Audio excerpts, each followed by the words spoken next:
Congrats on the win. Pretty excited, I can tell. You seem like you have a good vibe. Are you pretty happy with your performance today? I am happy with my performance. I mean, there's some stuff that I've been working on for like 8 years, and I was able to put it together and do it in this fight. It was it felt pretty different not having a crowd there. It felt a lot more like just another day at the gym, and I think that, I mean, I love the crowd, but I think that I was able to slow things down a little bit more, which was also kind of a downfall too. I think that was one of the mistakes that I made, was being able to switch from being like, okay, I'm on the outside, I'm doing this, and then being able to go in. I would have liked to been able to make that switch a little faster. Is there any extra emotion coming into this one? I saw your tweet yesterday, and I know there was a little disagreement after the weigh-in. Was that something that you like coming into a fight with? Can you talk about that a little bit? Honestly, I mean, she didn't make weight, and I got a percentage of her purse, and I get a little salty. I had some bad experiences with people not making weight out of 3 out of 4, something like that, of the last people I fought or been lined up to fight haven't made weight. So, I mean, it's just disrespectful no matter how you look at it. I mean, I know there's a lot of different situations going on. We're in a pandemic. I know she's from Oregon, where there's a lot of wildfires, and we were cool after the fight, but I would just like to be able to fight somebody who comes in like a professional and not have any of those extra emotions ever. Now that you've got your footing under you a little bit in Bellator, you've had a few fights. With this win, I mean, what do you think's next for you? Are you even thinking about that yet? I want to fight someone higher up. I want to fight someone who's going to set me up to move up and to get a little bit more out of the whole experience. I'm really excited to watch this fight and to see how Kat Zingano does. And, it'd be an honor to get to fight her, to get to fight Julia Budd. I know I need to get another win before I can really throw my name into the hat for the title shot. But, of course, that is the ultimate goal. One other thing, I want to ask you about your shirt. Can you talk about that a little bit and maybe what that means to you? Yeah, totally. Today is 9/11. It's a very traumatic day in American history, and I think that we all still do owe a debt of gratitude to all the public servants who came in and helped everybody, and a lot of sorrow still for the people whose lives were lost and for the people who were deeply affected by that. And I feel like we owe everybody who sacrificed themselves to save other Americans to create the best America that we possibly can, that is willing to serve and protect all of its citizens. And Black Lives Matter, and with police brutality, excessive use of force, and, man, the deaths that have just plagued it's really, really disturbing, and it's not something that I want to be part of. And it's something that we all need to recognize, the systemic racism within the institutions in America, and that we need to stand up and change. And Breonna Taylor was an innocent woman who was killed, and it's great that there's Breonna's Law now to prevent these no-knock raids, but that's not enough. The people who killed her need to be held accountable, because until her killers are held accountable, then other people are going to think that they can get away with it without being held accountable. In fact, people are still doing it. There are still multiple lives have been lost to police brutality, excessive use of force, Black Americans who deserve a lot better than that. Congrats on the win. Just talk a little bit about what this fight week has been like with the pandemic and all the quarantining and testing. Just what has this whole experience been like for you? It has been different. Very different. Today I cleaned my hotel room. Never done that before. This is the most time that I've spent inside of the hotel room. I am really appreciative of everybody from Bellator for putting it together and making it happen so that we can do this fight, because as difficult as the change was for me, I know that it's taking way more effort from all of them to make this happen. The COVID tests, the multiple COVID tests, the temperature checks, the separate changing rooms and workout rooms, the free Pedialyte. That was kind of cool. I love Pedialyte. Things were really different, and I'm glad that I had a team to support me and to help me make it feel like it was just another day in the office. In the third round, she got your back there pretty early on. Were you ever in any significant trouble? And how much of a benefit was it to hear Gilbert throughout the whole fight, pretty much? Oh yeah, it was super nice. My corners were awesome. Gilbert Melendez, Jake Shields, Shinju, Auclair, having them there to tell me what's going on from that outside perspective, and then to be able to hear, that is a big deal. It was nice to be able to hear. I 21 fights in, and I still sort of get into tunnel vision, and so sometimes I was trying to back everyone up into my corner, and it's a big circle. Sometimes that's it was a little bit more difficult than I thought it would be given the situation. I thought that was going to be a little bit easier, but yeah, it was nice to be able to hear everybody, and I love the energy of the crowd, and that's like a wonderful part of the whole thing. But there were pluses to not having the crowd there as well. Congratulations on the win.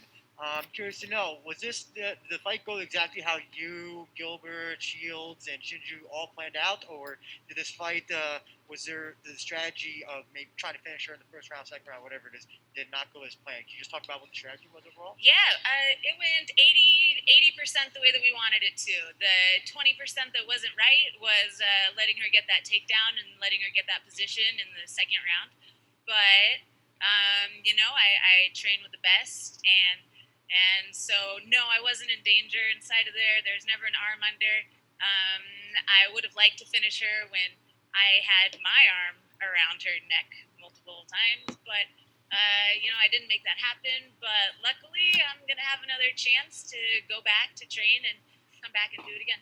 And I also saw you posted after the weigh-in your Twitter poll about whether if your opponent extends a hand and say sorry for not missing weight, what you should do. I'm just curious to know, what did you do after she did not miss weight? I'm assuming that's what happened. She tried to extend her hand, and what did you do in that case? Well, I made the poll very black and white, and nothing is ever actually as black and white as it is. She came over and she said, I didn't mean any disrespect by losing weight. And I was like, what are you talking about? That's the most it's disrespectful. I don't care how you look at it.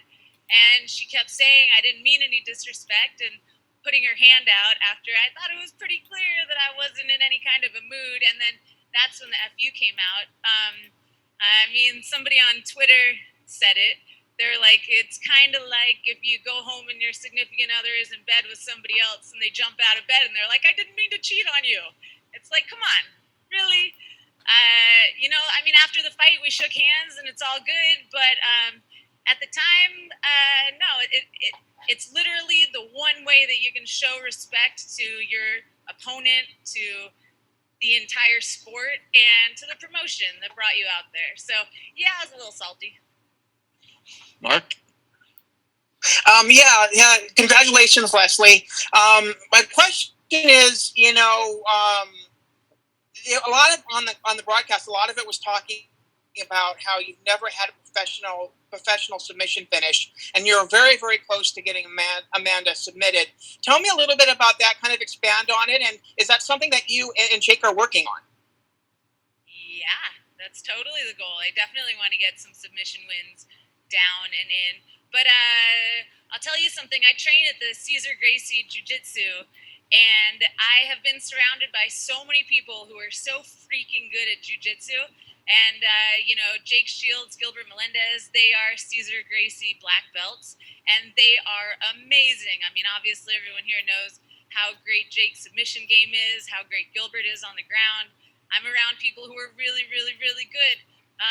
Early on in my career, being surrounded by so many who are so good, 8 years ago, for me to get submissions in practice, it wasn't even possible because everybody was just leaps and bounds above me. And so it really got ingrained in me to do the position over the submission.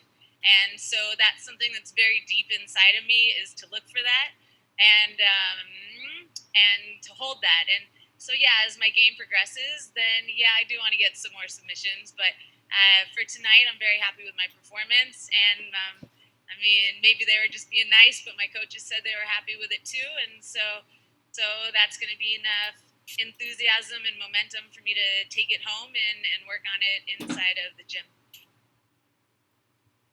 And also, just one last question: what's it like for you to have a very supportive, promotion like Bellator, to be able to get some of your words out in terms of some of the things that you're promoting, like the Breonna Taylor situation? I mean, what does that mean to you to have a promotion that's willing to let you speak your voice, as it were? Oh yeah, that was a huge part of the positives of being able to come here and fight for Bellator, fight for myself, fight inside of Bellator, is that I do have that opportunity to express myself that isn't available in other promotions, and that's a big deal. I feel like as martial artists, we are artists, and that it's important that we have that opportunity to express ourselves. And without that opportunity to express ourselves, there's a part of us that doesn't have the chance to grow.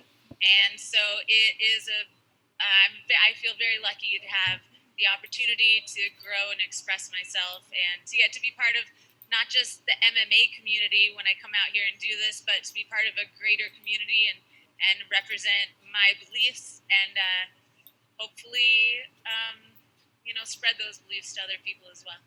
All right, we'll take one or two more. Jay? Hey, Leslie, congratulations on the win tonight.